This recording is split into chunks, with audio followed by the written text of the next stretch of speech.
భగవద్గీత ద్వితీయాధ్యాయము 12వ శ్లోకము పార్ట్ 2. అతడు తన వ్యక్తిత్వమును అనేక విధములుగా నిరూపించి ఉండెను.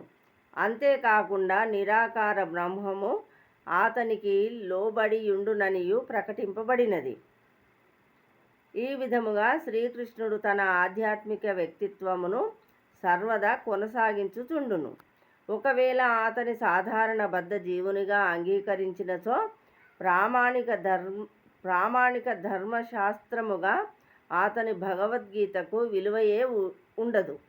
మానవ సహజమైన 4 రకాల దోషములతో కూడియుండడి సామాన్య మానవుడు శ్రవణదాయకమైన బోధనలను ఎన్నడూను బోధింపజాలడు. భగవద్గీత అనునది అట్టి సాహిత్యములన్నింటికీ అతీతమైన శాస్త్రము. భౌతిక గ్రంథమేదియును భగవద్గీతకు సాటి రాదు.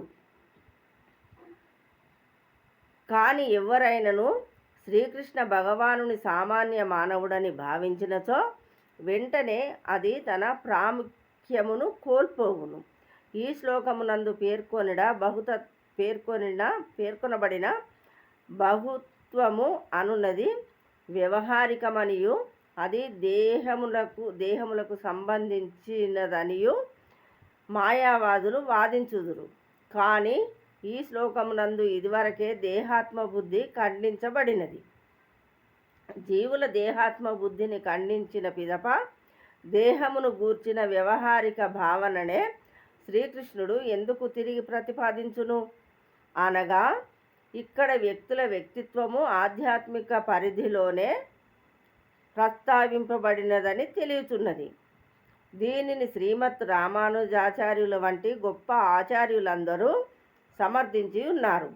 కనుక భగవద్భక్తులచే ఆధ్యాత్మిక వ్యక్తిత్వము అవగతము చేసుకొనబడుననియు భగవద్గీత యందు పలు చోట్ల స్పష్టముగా పేర్కొనబడినది.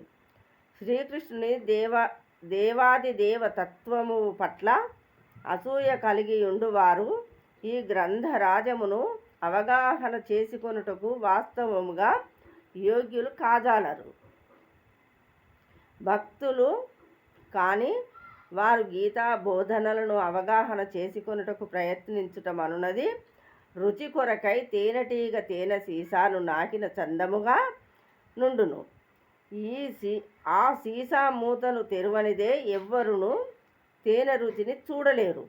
అట్లే గీత యందలి 4వ అధ్యాయమునందు తెలుపబడినట్లు శ్రీకృష్ణుని భక్తులైన వారికే భగవద్గీత మహిమ చక్కగా అవగాహన కాగలదు.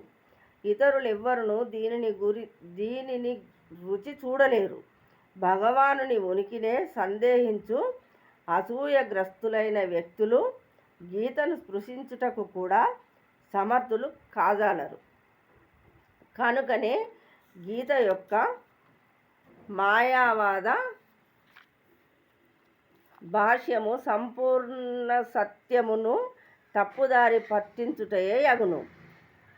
శ్రీ చైతన్య మహాప్రభువు మాయావాద భాష్యమును పఠింపరాదనియు అట్టి మాయావాది తత్వము అంగీకరించువాడు నిజమైన గీతా రహస్యమును అవగతము చేసుకొను శక్తినంతటినీ కోల్పోవునని హెచ్చరించిరి.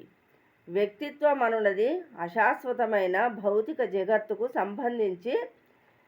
సంబంధించినదైనచో భగవానుడు గీతను బోధింపనవసరమే లేదు. అనగా జీవుని మరియు భగవానుని వ్యక్తిత్వము నిత్య సత్యము. పైన పేర్కొనబడినట్లు ఈ విషయము వేదముల చేతను సమర్థింపబడినది. జై శ్రీకృష్ణ.